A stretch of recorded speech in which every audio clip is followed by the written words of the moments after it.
Hello, my amazing Gen Zs and my lovely students. Welcome to Science and Fun.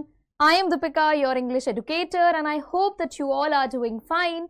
आज की video में हम लोग एक बहुत इंपॉर्टेंट सीबीएसई के अपडेट के बारे में बात करने वाले हैं, जो क्लास 10th और क्लास 12th दोनों ही स्टूडेंट्स के लिए इंपॉर्टेंट होने वाला है। वाई? बिकॉज आपको पता है कि आप लोग बोर्ड अपीयर करने वाले हो, बोर्ड एग्जाम्स आप देने वाले हो, तो उसी के रिगार्डिंग सीबीएसई लगातार कुछ ना कुछ अपडेट्स देते जा रहा है। एंड आई बिलीव कि आप लोग काफी बिजी हो अपने एग्जाम्स की प्रिपरेशन में। सो ये हमारी ड्यूटी बन जाती है आप तक सही नोटिफिकेशन एकदम बिल्कुल सिंपल वे में एक्सप्लेन करने का। हालांकि जो रिसेंट रिलीज है उसमें इनिशियल जो फर्स्ट पार्ट है वो इतना शायद आप लोगों को इंपॉर्टेंट ना लगे, बट द सेकेंड नोटिफिकेशन, जो दूसरा पैराग्राफ उस नोटिफिकेशन का है, जैसा कि आप यहाँ पर देख रहे होगे, तो वो आपके लिए थोड़ा सा इंपॉर्टेंट बन जाता है आपकी हायर स्टडीज के लिए, या अगर सिंपल वे में बोलूं तो आपके फ्यूचर के लिए। तो ज्यादा टाइम नहीं लेते हैं, फटाफट से हम लोग बात कर लेते हैं इस नोटिस की। और क्योंकि एग्जाम्स आ रहे हैं तो इस तरह के नोटिसेस काफी रिलीज होते रहेंगे सीबीएसई की साइट पर, और आप चैनल को सब्सक्राइब कर लेना, यहां से आपको लगातार जितनी भी अपडेट्स हैं वो मिलते रहेंगे। अब ये नोटिस पर अगर आप डेट देखोगे तो ये 30 नवंबर का रिलीज्ड है। आई नो कि थोड़ा सा डिले हो गया है। रीजन वाज कि इसमें जो भी इन डिटेल बात की गई है, वी टीचर्स वर डिस्कसिंग कि कैसे वो आपके लिए इम्पॉर्टेंट हो सकता है, कैसे नहीं हो सकता है।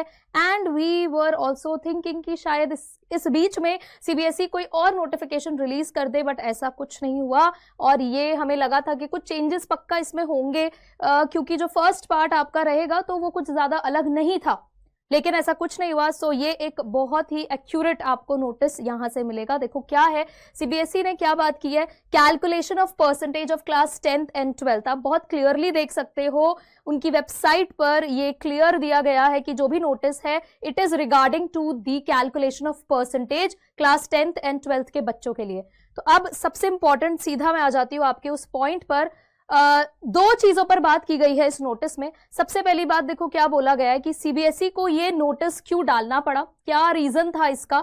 तो काफी ज्यादा रीसेंट अभी ना क्या नोटिस आ रहे हैं, क्या आप लोग सुन रहे होंगे कि काफी बच्चे जो है सुसाइड अटेम्प्ट कर रहे हैं। And this is all because of the extreme pressure, है ना। होता है कि आपको सबसे बेस्ट अपने आप को प्रूव करना होता है, टीचर्स का प्रेशर होता है, पेरेंट्स का प्रेशर होता है, अपना खुद का भी जो एक प्रेशर है, तो काफी ज्यादा नेगेटिव वे में वो बच्चों को इम्पैक्ट डाल रहा था, जिसकी वजह से सीबीएसई को कुछ स्टेप्स उठाने पड़े based on the request received.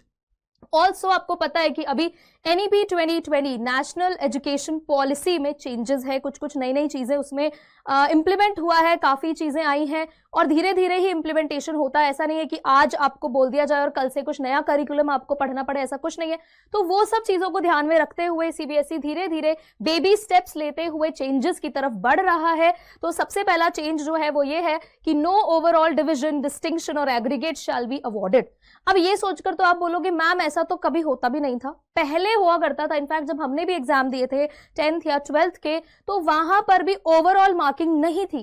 कहीं पर भी ये नहीं लिखा होता था कि फर्स्ट डिवीजन है, सेकंड डिवीजन है, या इस बच्चे का इस पर्टिकुलर मार्क्स से ऊपर आया है तो ये डिस्टिंक्शन हो गया। ऐसा तो काफी टाइम से मेंशन था ही नहीं।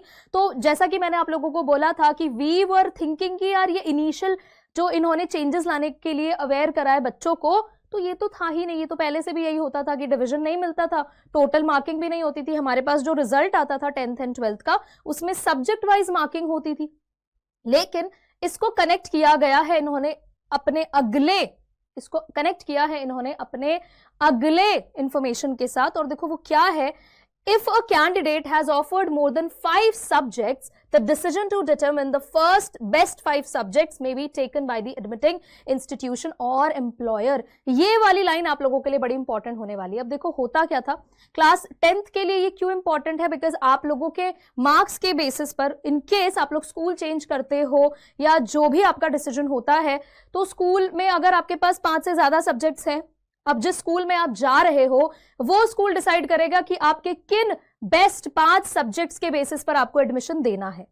ठीक है, क्लास 12th के लिए कैसे इंपॉर्टेंट हो जाता है, क्लास 12th के बच्चे हायर स्टडीज के लिए जाते हैं, अलग अलग यूनिवर्सिटीज में एडमिशन लेते हैं, तो वहां पर अक्सर ऐसा नहीं होता है। देखो 5 सब्जेक्ट्स तो मिनिमम होते ही हैं, उसके ऊपर अगर किसी के सब्जेक्ट्स है, किसी के 6 सब्जेक्ट्स है, किसी के 7 सब्जेक्ट्स हैं, तो वो जो एक्स्ट्रा सब्जेक्ट आपका होता है अक्सर बच्चे क्या करते हैं कि अपना जो परसेंटेज है वो अपनी पसंद के सब्जेक्ट के साथ बनाकर कर देते हैं, और यूनिवर्सिटी में या हो सकता है कुछ बच्चे 12th के बाद डायरेक्टली जॉब अगर करना चाहे तो अपने एम्प्लॉयर को वो अपने हिसाब से परसेंटेज देते हैं कि हमारा इतना एग्रीगेट बन रहा है, इतना परसेंटेज कैलकुलेट हमने किया है। लेकिन देखो अभी क्या है, यहां पर अथॉरिटी दे दी गई है एडमिटिंग इंस्टीट्यूशन को कि भाई जिस भी इंस्टीट्यूशन में आप एडमिशन लोगे या जिस भी कंपनी में आप जाते हो आफ्टर 12th, राइट, एम्प्लॉयर के हाथ में होगा और एडमिटिंग इंस्टीट्यूशन के हाथ में होगा, उस यूनिवर्सिटी के हाथ में होगा कि वो कौन से आपके 5 सब्जेक्ट से परसेंटेज कैलकुलेट करना चाहती है, ये उनके लिए होगा। यहां पर आपका कोई रोल नहीं बनेगा। आपके पास जितने सब्जेक्ट्स हैं इंडिविजुअल मार्किंग आपकी होगी, आपके पास रिपोर्ट कार्ड में पूरा आपका जो रिजल्ट रहेगा, आपको जो मार्कशीट मिलेगी उसमें इंडिविजुअल सब्जेक्ट के मार्क्स रहेंगे, स्कोर्स रहेंगे, लेकिन आप नहीं चूज करोगे जिस भी कोर्स में एडमिशन लेना। डिपेंड करता है कि आपका कोर्स क्या है, आपका इंस्टीट्यूशन कौन सा है, वहां पर उनके पास ये अथॉरिटी होगी कि आपके जो सब्जेक्ट्स है उसमें से 5 सब्जेक्ट्स का बेस्ट जो भी कैलकुलेशन बन रहा है वो डिसाइड करेंगे, सब्जेक्ट्स भी वही डिसाइड करेंगे। Further it is informed that the board does not calculate, declare or inform percentage of marks. CBSE जो है अपनी तरफ से किसी भी तरह से परसेंटेज वगैरह नहीं देगी, जो कि वो कभी भी नहीं दे रहा था। काफी पहले होता था कि जब टोटल आपको मार्किंग वगैरह सब कुछ दिया जाता था, अभी पास्ट कुछ ईयर्स से तो इंडिविजुअल सब्जेक्ट्स का ही हमें मिल रहा है। If the percentage of marks is required for higher education or an employment, the calculation if any may be done by admitting institution or employer. देखो बार बार रिपीट किया है यहाँ पर कि अगर जरूरत पड़ती है परसेंटेज की तो वो किसके हाथ में रहेगा, वो एडमिटिंग इंस्टीट्यूशन, जहां भी आप अपनी हायर एजुकेशन के लिए जा रहे हो उस इंस्टीट्यूशन के हाथ में होगा या फिर वहां के एम्प्लॉयर के हाथ में होगा। अब थोड़ा सा देखो आप लोगों को लग रहा होगा कि इसका क्या मतलब है, क्यों हम लोगों को हमारे हाथ में नहीं होंगी चीजें या जिस भी तरह से। तो देखो कहीं ना कहीं ये आपके लिए ही बेनिफिशियल है कि आप लोग के मन में से वो टोटल जो एक डर रहता है बोर्ड्स का वो हटा दिया जाए। ठीक है, बहुत ज्यादा एक्सट्रीम प्रेशर की वजह से बच्चे गलत स्टेप्स लेते हैं, तो वो प्रेशर थोड़ा सा आपके दिमाग से हटा दिया जाए।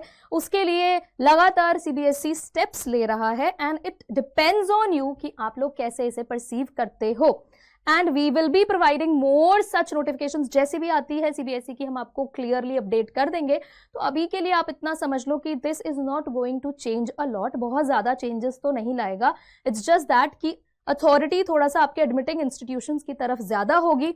Late me know if you have any question in the comment section, I try to answer as much as possible, right. And I hope ये थोड़ा सा आप लोगों को रिलैक्स करेगा एंड आपकी जो पढ़ाई होगी उसको मोर ऑफ कॉन्सेप्ट बेस्ड बनाएगा, बिकॉज यू नो कि आपको इंडिविजुअल सब्जेक्ट वाइज भी अच्छा परफॉर्म करना है। हो सकता है किसी इंस्टीट्यूशन में जिस सब्जेक्ट पे आप कम ध्यान दे रहे हो वो अगर रिक्वायर्ड हो गया आपके बेस्ट 5 में तो वहां पर प्रॉब्लम आ जाएगी। And you know the teachers here हर एक सब्जेक्ट को कितने अच्छे से कॉन्सेप्ट बेस्ड पढ़ाते हैं।